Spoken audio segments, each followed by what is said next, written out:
Baik, selamat siang menjelang sore. Assalamualaikum warahmatullahi wabarakatuh. Hari ini kita akan meneruskan materi masih terkait mekanisme dan kinetika enzim. Semoga hari ini kita bisa menyelesaikan materi yang ketujuh ini.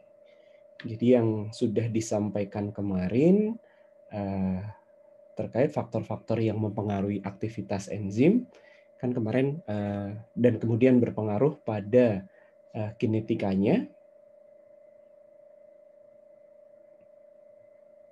Yang pertama kita sudah membicarakan terkait inhibisi ya. Jadi ada inhibisi macam-macam jenisnya. Ada yang kompetitif, non kompetitif, dan unkompetitif.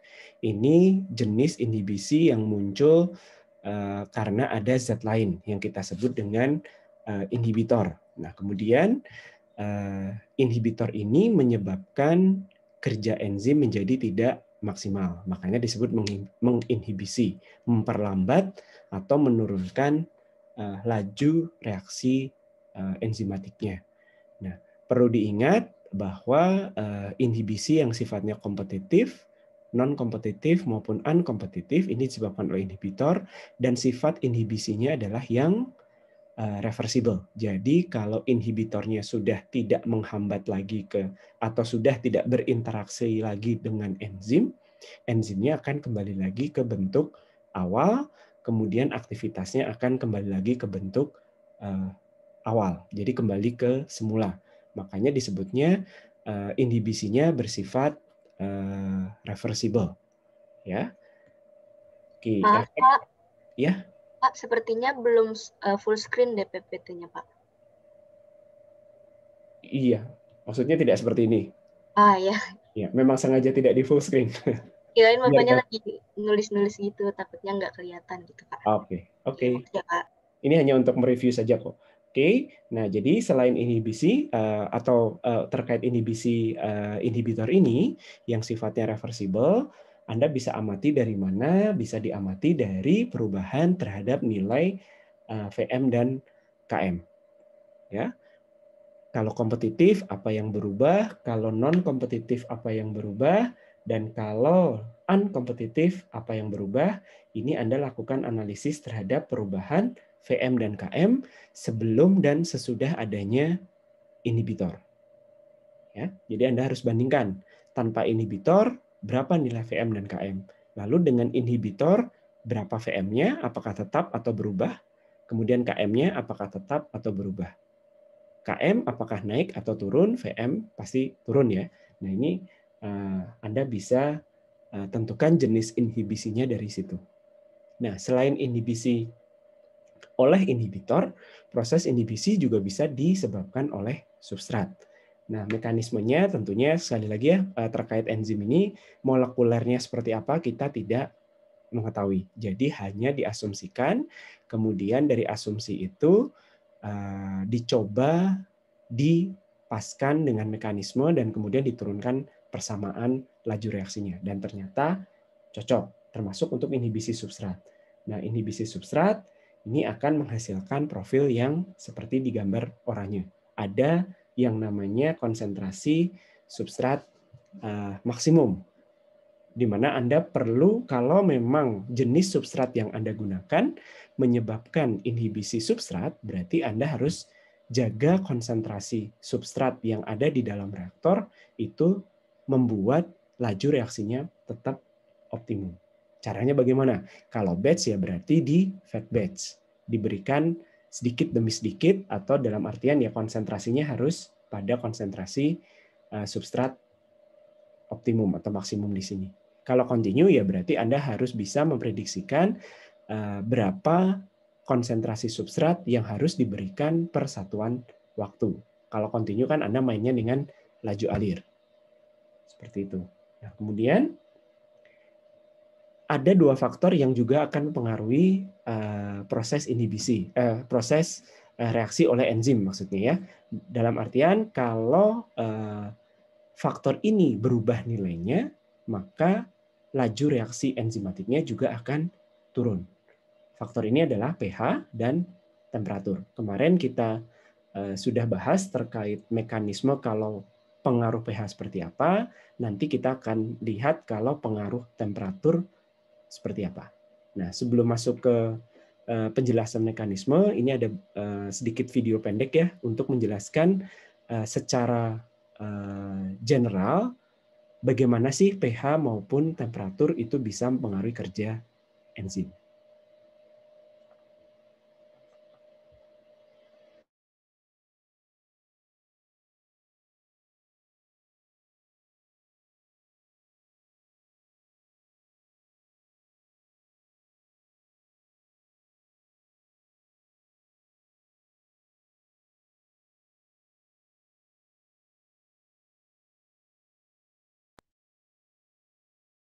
When we think of enzymes, we often think of images like this, in which the enzyme is a big purple blob with an active site, and these little blobs that are the reactants go inside the active site, make the enzyme substrate complex, and then are released in the form of products. While it's a useful schematic, it oversimplifies things. Enzymes actually look more like this: crazy tangled chain of amino acids strung up together. Enzymes are proteins, after all. And while this diagram is designed to show the shapes that the amino acids make in a chain, if you zoomed in even further, you'd see this: tons and tons of atoms. And without all these atoms staying in just the right spot, the substrate would not be able to fit in the active site of an enzyme. So this raises a question: in what conditions do the atoms actually stay put and keep their shape? And in what conditions do they fail to do so? There are two conditions that affect this the most: temperature and pH. These factors must be at the perfect level for the atoms to stay put, otherwise they might fall apart. We call that perfect temperature or pH optimal, fancy word for the best, in order for the enzyme to keep its shape. So how could something like temperature affect the shape of enzymes? You may already know that when something is at a high temperature, the molecules inside it are moving very quickly, whereas when it's at a low temperature, the molecules inside it are moving very slowly. For example, the molecules in this hot thermometer are bouncing around so much inside their tube that they actually push their neighbors upward, whereas in this colder thermometer, the molecules are moving around a lot less, and so they chill out near the bottom. Well, the same thing happens to an enzyme.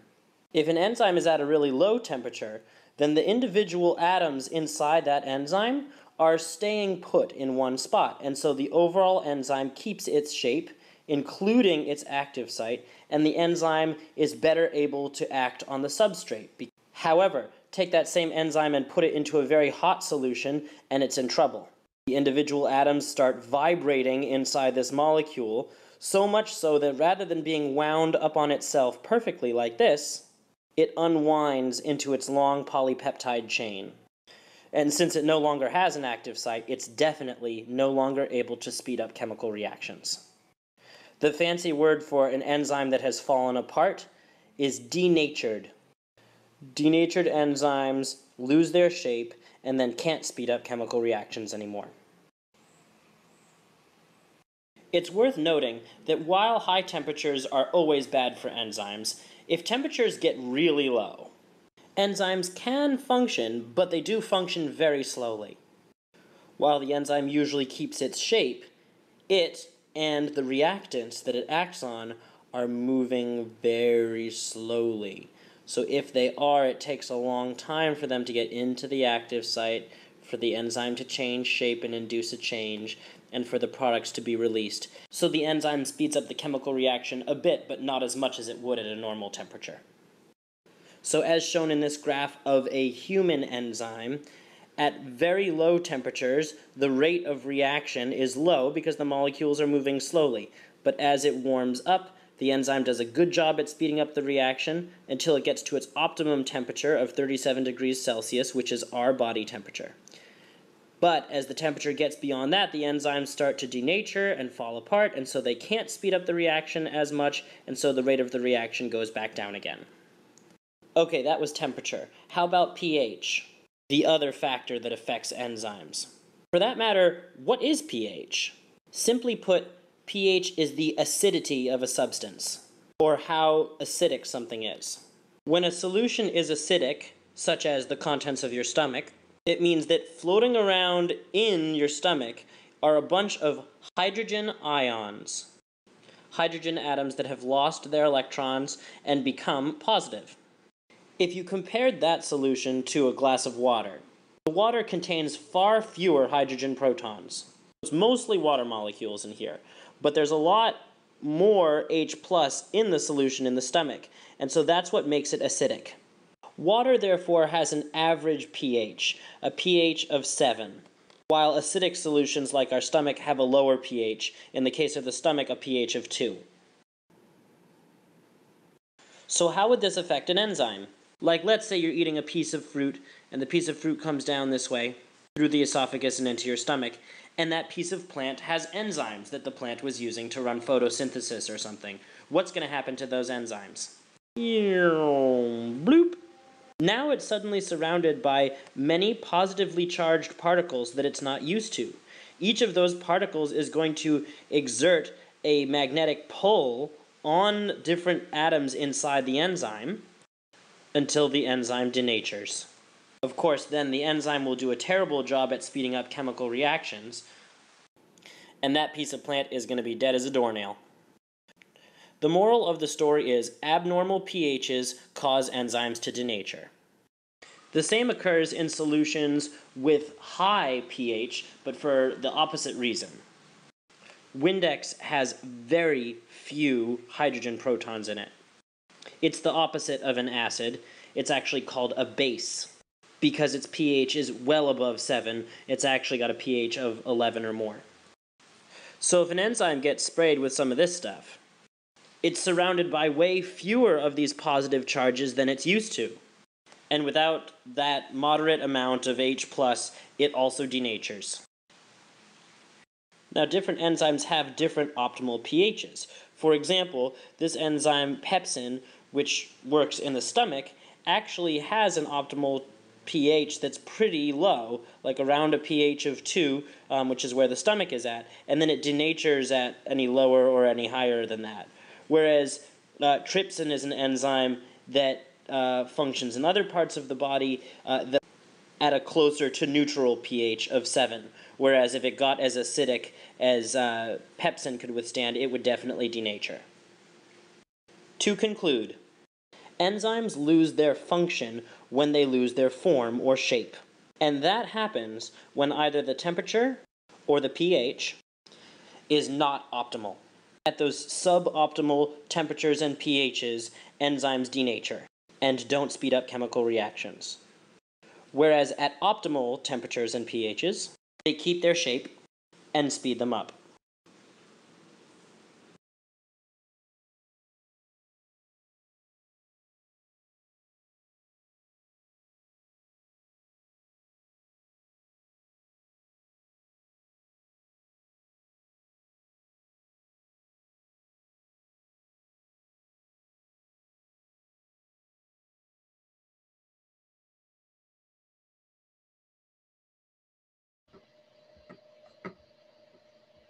Ya, dari video tadi Anda bisa melihat bahwa baik pH maupun temperatur untuk jenis enzim tertentu, enzim ini akan punya nilai optimum, di mana kalau Anda menggunakan enzim pada kondisi optimum tadi, enzim akan bekerja pada yang namanya optimum ya, berarti pada kecepatan maksimumnya selama tidak terjadi inhibisi atau tidak dipengaruhi oleh inhibisi-inhibisi yang bisa terjadi tadi ya. Kemudian apa yang terjadi kalau secara fisik jika pH ataupun temperatur berubah, maka enzim akan mengalami yang namanya kerusakan struktur. Ya, sampai batas-batas tertentu, enzim akan mengalami kerusakan struktur atau istilahnya tadi adalah denaturasi. Kalau sudah terdenaturasi, nah ini perubahan struktur ini ada yang sifatnya permanen, ada yang sifatnya tidak permanen. Jadi seperti tadi di contohnya kalau untuk temperatur, ini kalau Anda menurunkan temperatur dari enzim, karena enzim ini adalah protein ya, maka pada temperatur yang di bawah temperatur optimum, maka enzim ini akan mengalami perubahan struktur, tapi perubahan strukturnya biasanya tidak permanen. Selain itu, si molekul substrat dalam kondisi temperatur yang di bawah temperatur optimum, itu pergerakannya akan lambat. Efeknya apa? Laju reaksinya akan lambat. Nah, kalau Anda naikkan temperaturnya, maka pergerakan akan menjadi cepat, kemudian nanti si laju reaksi enzimatik juga akan meningkat. Bagaimana kalau temperaturnya dinaikkan lebih jauh lagi? Kalau temperatur dinaikkan di atas temperatur optimum, maka apa yang terjadi dengan si enzim? Enzim akan mengalami denaturasi lagi.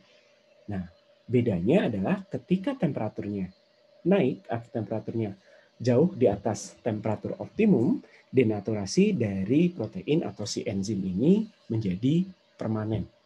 Artinya kerusakannya adalah permanen. Artinya kalau temperaturnya dikembalikan ke temperatur optimum, enzim sudah tidak berfungsi seperti semula karena kerusakannya permanen. Itu dari sisi fenomena fisiknya. Nah, kalau dari sisi mekanismenya, kemarin sudah disinggung ya terkait pH, bahwa untuk menjelaskan nanti kenapa ada pH optimum, ini berkaitan dengan muatan dari si enzim. Ada kondisi di mana enzim itu terionisasi secara pas, ada yang ionisasinya kelebihan atau muatannya kelebihan, ada yang ionisasinya kurang, muatannya kurang. Nah, yang pas itu yang di sini disebut dengan EH, ini yang bisa membentuk kompleks EHS dan akhirnya membentuk produk. Sementara yang muatannya kelebihan maupun yang muatannya kurang ini tidak bisa. Kira-kira gitu ya, ini penjelasan dari mekanisme. Sehingga nanti dari penurunan persamaan Anda bisa dapatkan nilai pH optimum yang akan menyebabkan V-nya itu optimum. Oke. Bagaimana dengan temperatur? Nah, kurvanya mirip dengan pH, ya. Jadi ada nilai temperatur optimum. Kemudian di kiri itu semakin ke kiri, semakin temperaturnya rendah, itu laju reaksi ya, sumbu Y-nya tetap laju reaksi, ini turun. Dan semakin ke kanan, ini juga turun. Nah, karena terjadi beda fenomena ya, di mana yang di temperatur rendah itu proses denaturasinya itu tidak permanen, ini biasanya jarang disebut dengan denaturasi. Karena yang namanya denaturasi itu kan rusak gitu ya. Nah, di sini zona di bagian kiri dari temperatur optimum itu lebih umum disebut dengan zona aktivasi, sementara kalau di sebelah kanan itu baru namanya denaturasi atau lengkapnya adalah denaturasi termal. Nah, kalau kita bicara pengaruh temperatur, Anda masih ingat ya bahwa laju reaksi itu akan sama dengan konstanta dikalikan konsentrasi. Ya, laju reaksi enzimatik itu adalah persamaan reaksi orde 1, sehingga laju reaksinya bisa dinyatakan sebagai konstanta dikalikan konsentrasi enzim. Dengan E ini adalah konsentrasi enzim yang aktif. Nah, pengaruh temperatur ini biasanya dinyatakan dengan persamaan Arrhenius. Modelnya selalu sama ya, jadi masuknya kemana pengaruh temperatur? Pengaruh temperatur ini masuknya ke konstanta reaksi. Ya, jadi kalau pengaruh konsentrasi reaktan masuk ke orde reaksi, jadi ini artinya orde 1 berarti ya linear terhadap konsentrasi reaktan atau di sini adalah konsentrasi enzim. Ya, kalau pengaruh temperatur larinya ke K. Ya, K di sini dinyatakan persamaan Arrhenius adalah A dikalikan E pangkat minus EA per RT.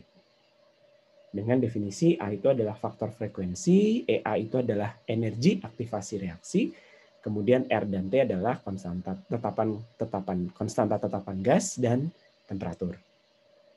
Anda masih ingat ya, berarti di sini energi aktivasi itu berarti energi minimal yang diperlukan untuk reaksi itu berjalan.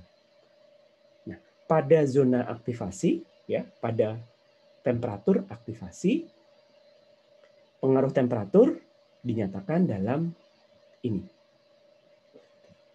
Di zona aktivasi, ketika temperatur itu semakin tinggi, ya, temperatur semakin tinggi berarti kan ke kanan. Anda lihat bahwa untuk zona aktivasi, ketika T-nya naik, maka V-nya akan naik. Ini V. Ya. Kenaikannya akan dipengaruhi atau akan ditentukan oleh konstanta reaksinya. Ya.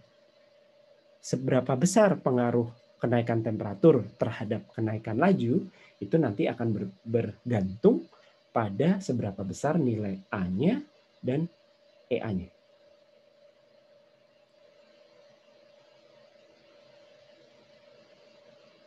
Oke. Kemudian bagaimana cara menentukan K? Anda masih ingat? Di kuliah teknik reaksi kimia,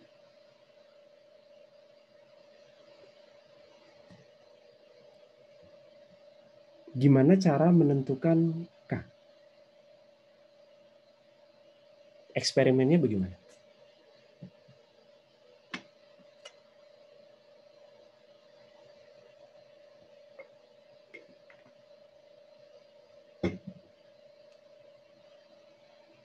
Ayo, ada yang ingat?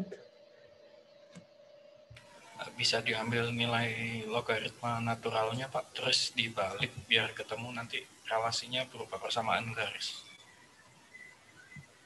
Yang di logaritmik apa nih? Anda memvariasikan apa? Untuk mendapatkan nilai K? Divariasikan temperaturnya, Pak. Betul. Anda variasikan temperaturnya, lalu Anda ukur apanya? Laju reaksinya. Laju reaksinya. Betul. Ya, Anda ubah-ubah temperatur, lalu Anda ukur berapa laju reaksinya. Laju reaksi dapat dari mana ya? Sama ya, min ds per dt atau dp per dt. Jangan lupa. Dengan asumsi kembali lagi, tahap pengendalinya adalah laju reaksi, harus diaduk. Oke. Nah, setelah dapat V, kemudian hubungan dengan P, lalu diapakan? Atau sebelum ke situ, Anda masih ingat kalau secara rule of thumb, temperatur itu naik berapa derajat agar laju reaksinya naik 2 kali lipat? Untuk reaksi umumnya? Ada yang tahu nggak? Kenaikan laju reaksi 2 kali lipat itu biasanya dicapai dengan menaikkan temperatur berapa derajat? 10 derajat bukan, Pak? 10 derajat, ya. Ya, jadi cara menentukan V-nya, ya Anda naikkan temperaturnya, kemudian Anda ukur V-nya. Oke, setelah V dan T-nya tahu, jadi pada T1 V-nya V1, pada T2 V-nya V2. Lalu Anda apakan?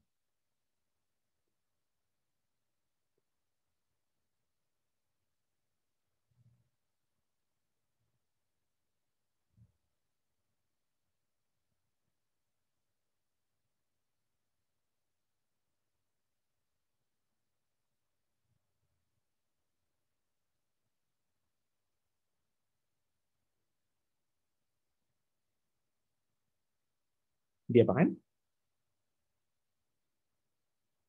Kan V sama dengan K dikalikan E. Pada konsentrasi E yang sama, Anda naikkan temperaturnya, lalu Anda ukur laju reaksinya, lalu Anda dapat apa? Gimana cara menghubungkan eksperimen tadi untuk menentukan K?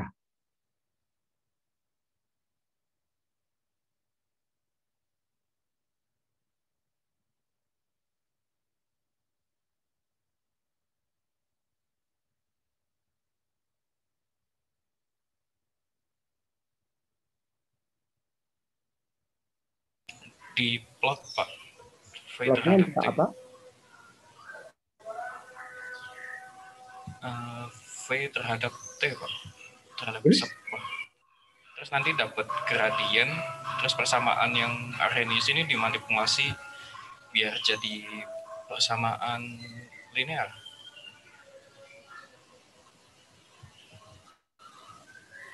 Seperti ini maksudnya. Iya.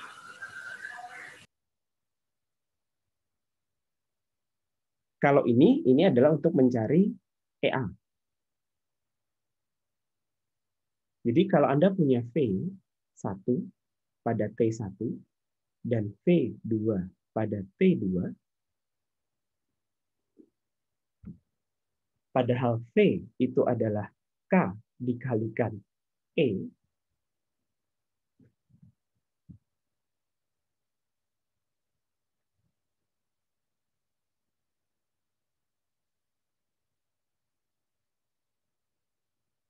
terus diapakan?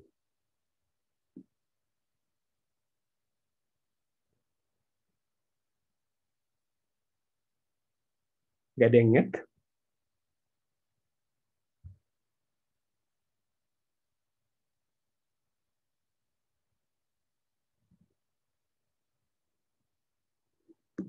Kan V ini tadi adalah A, apa tadi persamaannya?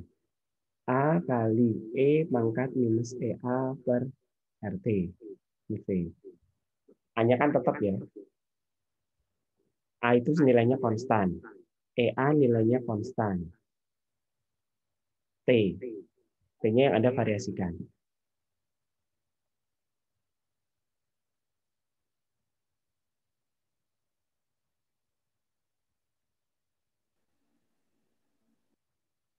Ayo, tidak ada yang ingat? Tadi Lukman gimana?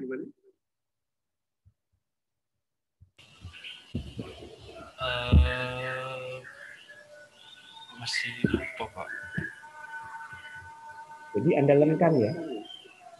Jadi len T akan sama dengan len dari A, E minus EA per RT kan? Iya.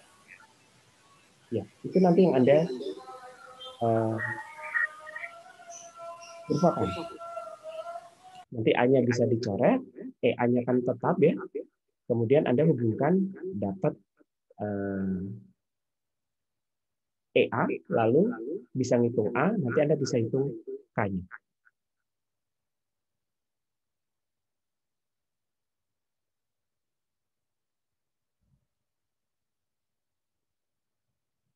Paham ya?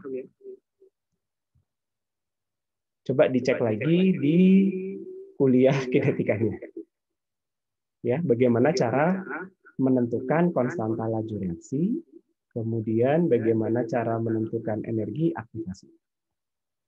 Apa yang divariasikan.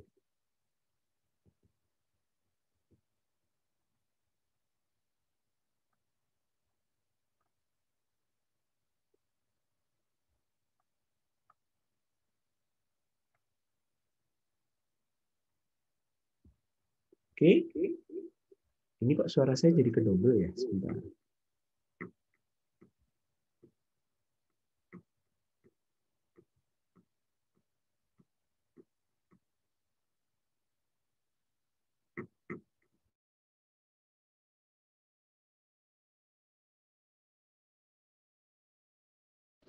Oke, baik. Saya lanjutkan ya. Nah, sekarang kita lihat. Sebentar. Bisa minta tolong mic-nya semua dimatikan. Kayaknya ada mic yang nyala, sehingga suaranya jadi kedobel di saya.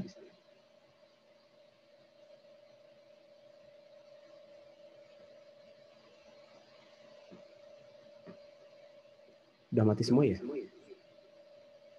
Bentar. Oke. Ya. Sekarang kita lanjutkan. Kalau tadi adalah di daerah aktivasi, sekarang kita lihat di daerah denaturasi. Jadi kalau pada kondisi denaturasi atau denaturasi termal, maka enzim yang aktif itu akan berubah menjadi enzim yang terdenaturasi.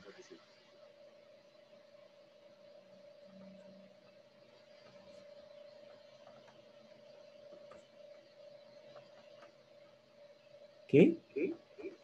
Nah, di sini perubahan enzim menjadi enzim aktif menjadi enzim yang terdenaturasi itu juga mengikuti kinetika orde 1 atau dinyatakan minus DE per DT itu sama dengan KDE, jadi beda nilai konstantanya dikalikan E. Ya, kemudian dengan integrasi tinggal dipindah-pindah, Anda bisa mendapatkan profil pengaruh temperatur terhadap denaturasi itu menjadi persamaan ini.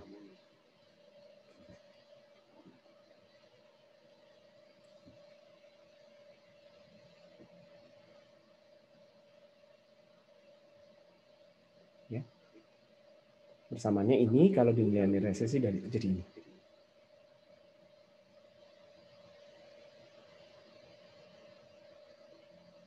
Oke, nah kemudian di sini kita akan lihat dua proses. Nanti K ini juga sebenarnya sama ya. KD ini adalah A tapi nilainya beda, eksponen minus EA per RT. Tapi nilai konstanta A-nya dengan nilai energi aktivasinya itu akan berbeda dengan yang tahap aktivasi.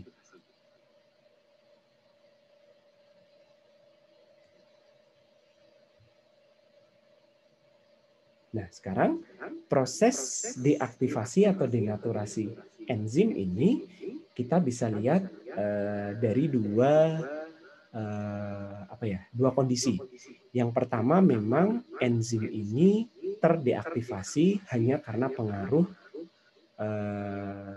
lingkungan saja. Tadi ya misalnya temperatur atau pH, belum melihat pengaruh substrat.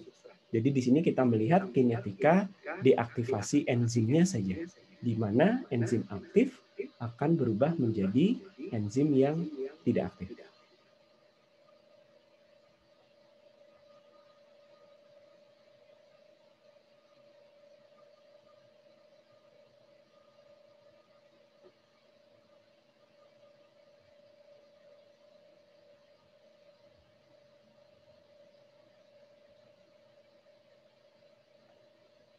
Bentar.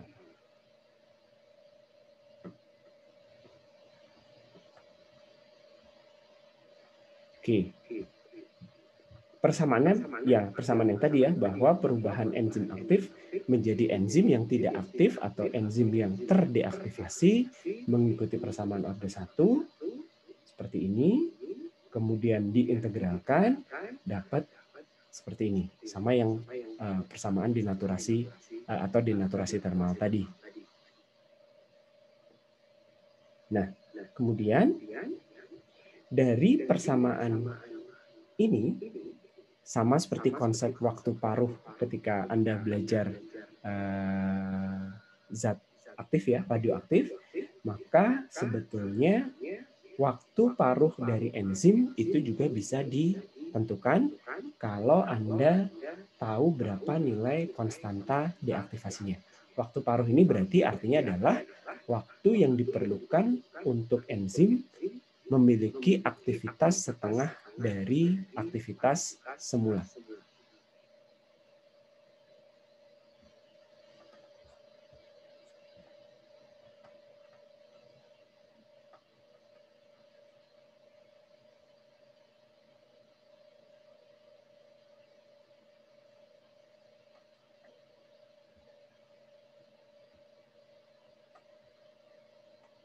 Oke, dari sini ada yang mau ditanyakan dulu?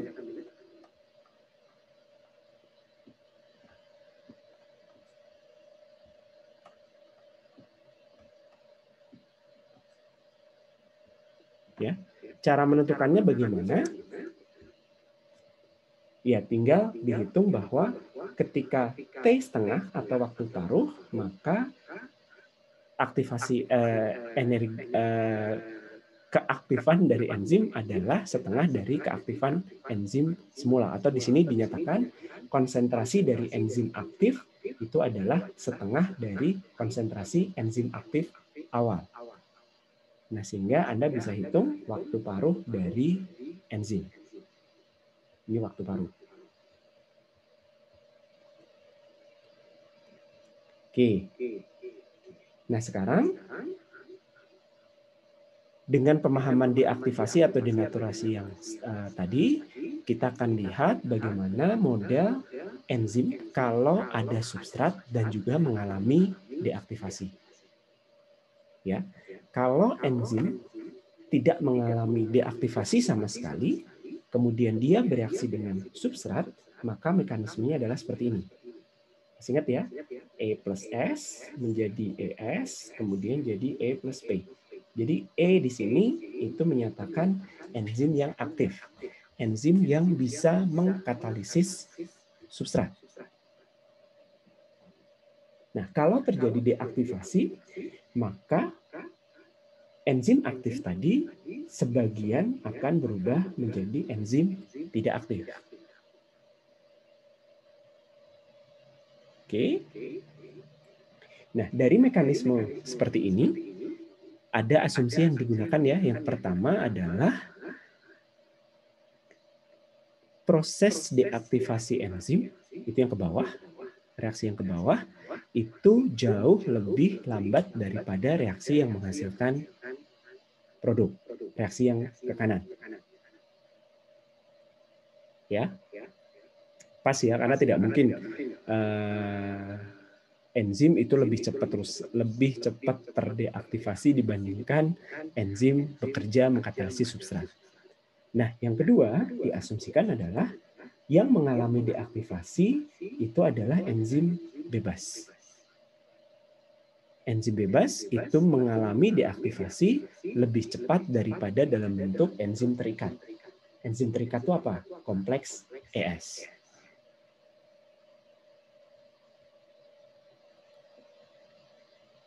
Oke. Nah, tadi dari persamaan kesetimbangan ini, pertama kita bisa lihat bahwa dari mekanisme deaktivasi persamaannya menjadi yang ini. Ya, bahwa perubahan enzim aktif menjadi enzim tidak aktif itu akan mengikuti persamaan orde 1. Hati-hati ya, konstantanya kan tadi minus. Lalu neraca enzim seperti ini.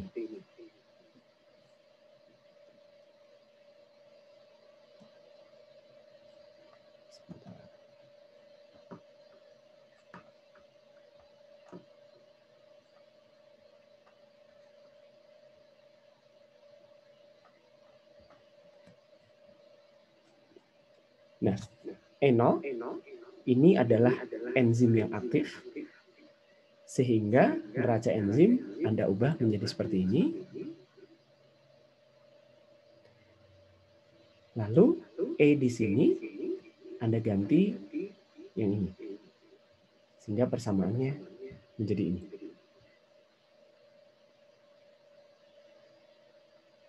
Oke, dari sini ada yang mau ditanyakan dulu? Dari tahapan ini?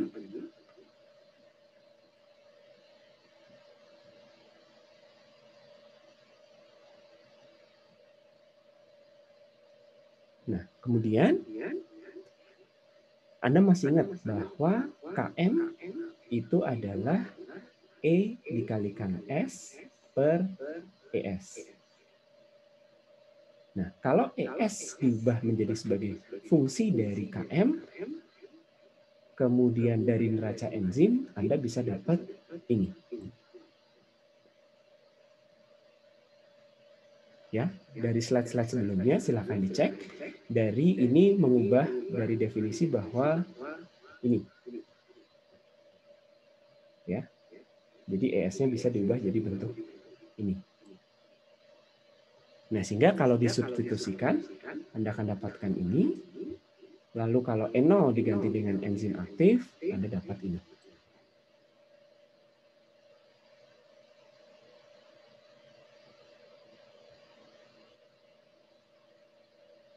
Nah, selanjutnya tinggal dibolak-balik saja ya. Nah, nanti Anda dapatkan hubungan antara perubahan enzim aktif per waktu, jadi laju deaktivasi enzim itu adalah menjadi ini.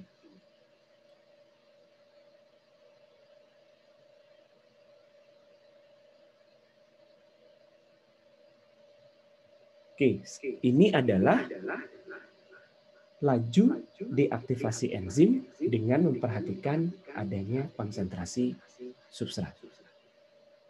Ya, kalau yang tadi tanpa adanya konsentrasi substrat, persamaannya kan hanya seperti ini ya. Nah, ternyata kalau ada hubungannya dengan substrat, kenapa kalau ada substrat persamaannya berubah? Karena begitu ada substrat, enzim aktif itu bisa berinteraksi dengan substrat membentuk kompleks enzim substrat.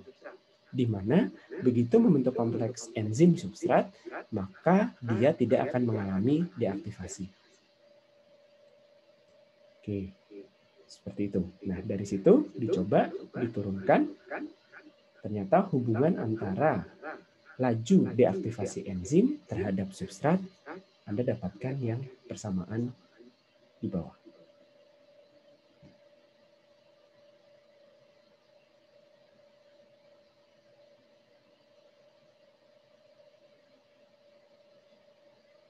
Oke, dari sini ada yang mau ditanyakan?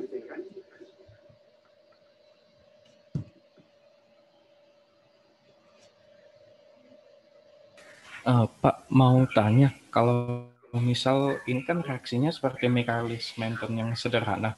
Kalau misal kita punya kompleks enzim, misal substratnya 2 gitu.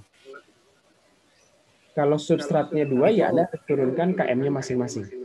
Kayak di soal PR ya. Lukman bisa coba matikan mic. Ini saya nggak tahu sumber double suaranya dari mana ya. Dari tadi bisa ya kedengaran double. Tes. Tetap Oke. Nah, kalau seperti ini ya, jadi saya akan kasih 2 PR, satu teori dan yang kedua hitungan.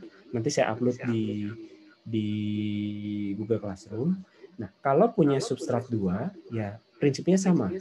Anda harus tahu dulu mekanisme reaksinya, tahapan reaksinya seperti apa. Nah, kalau yang di sini dianggap bahwa sebelum menjadi produk, enzim itu harus berikatan dengan substrat S1 dulu, kemudian ES1 kan membentuk kompleks ES1, kemudian ES1 bereaksi dengan S2 membentuk kompleks ES1S2. Lalu kompleks ES1S2 yang akan berubah menjadi produk. Sehingga di sini V akan sama dengan K3 ya. K3 ES1S2. Dari 2 persamaan di atas, kalau pendekatan Michaelis-Menten, Anda perlu menentukan K1, KM1 ya. Ini adalah ES1 per ES1. Kemudian KM2 adalah ES1 S2 per ES1 S2. Nah, kemudian E0 akan sama dengan enzim ini ditambah ES1 ditambah ES1 S2.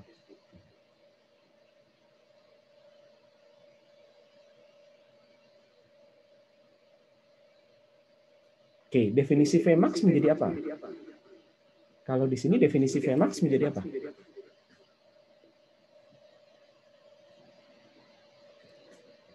Kalau V adalah K3 kali ES1 S2,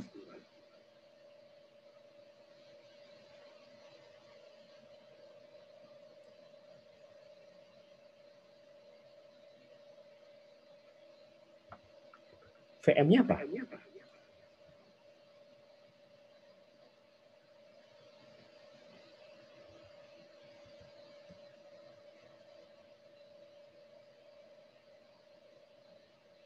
Halo? Ini suara saya kedengaran kan ya? Ada Pak. Yuk.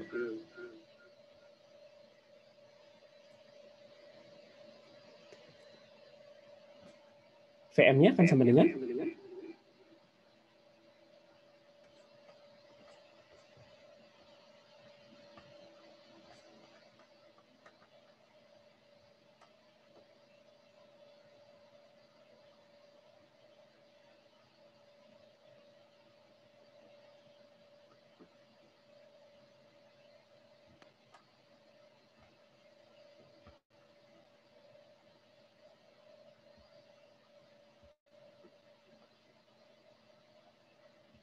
akan sama dengan apa?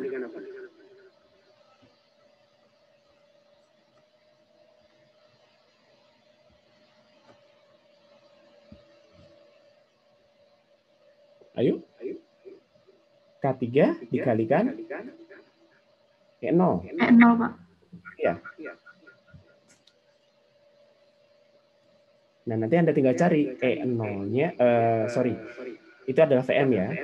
Nanti di sini ES1, ES2, Anda harus hubungkan dengan E0 dan S. Dari mana? Dari sini dan dari ini. Nanti ada KM1, KM2. Jadi perlu tahu dulu mekanisme reaksinya seperti apa.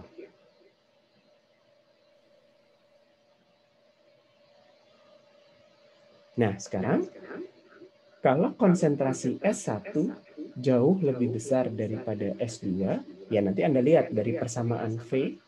Jadi nanti Anda membuat persamaan V itu sebagai K3, E0, ada S, kemudian ada KM1, KM2. S-nya ada S1 dan S2 ya. Ada S1 dan ada S2.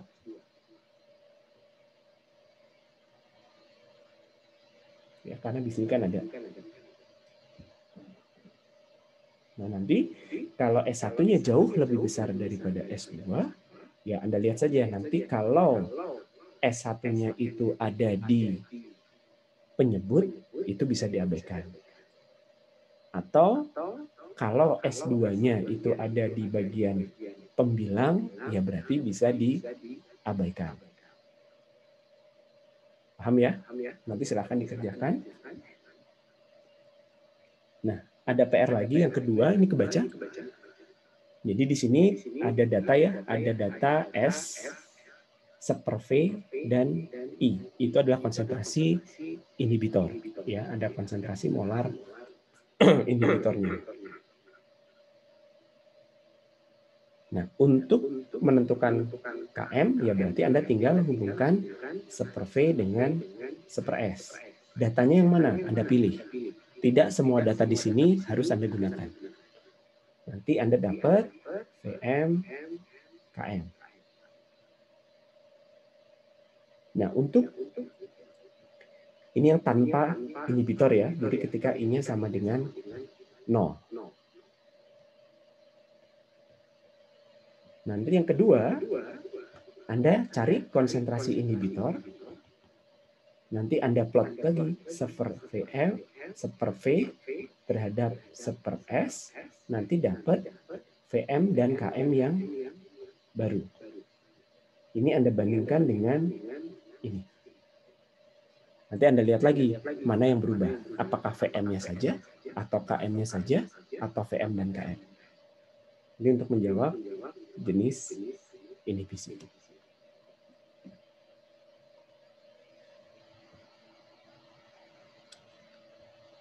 Oke, ada yang mau ditanyakan? 1 minggu cukup ya saat saya upload sore ini. Nanti tolong dikumpulkan.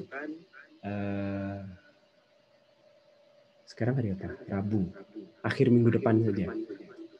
Sebelum ujian. Ada yang mau ditanyakan dulu?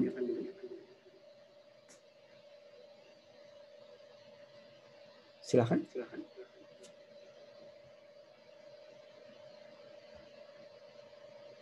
Oke, kalau tidak ada berarti pas ini materi terkait kinetika mekanisme dan kinetika enzim selesai.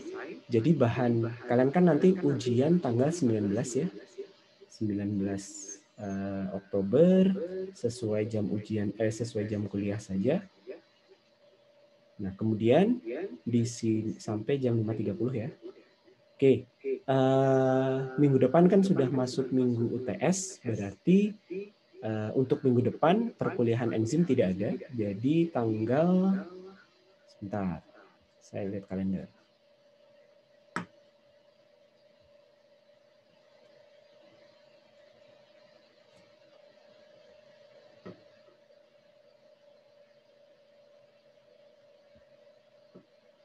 Oke, tanggal 12 dan tanggal 14 tidak ada kuliah, karena kalian kan UTS ya mestinya.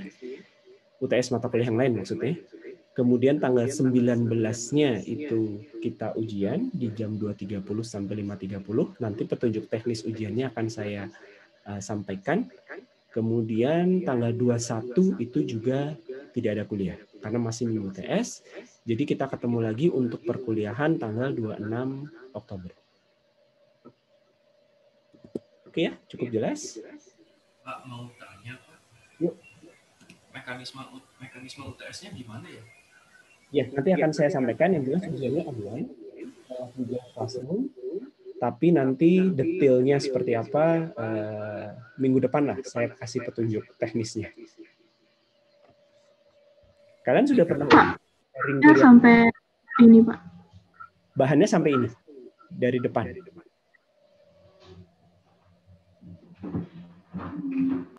Ujiannya open book saja, cuma nanti mekanisme detailnya saya susulkan.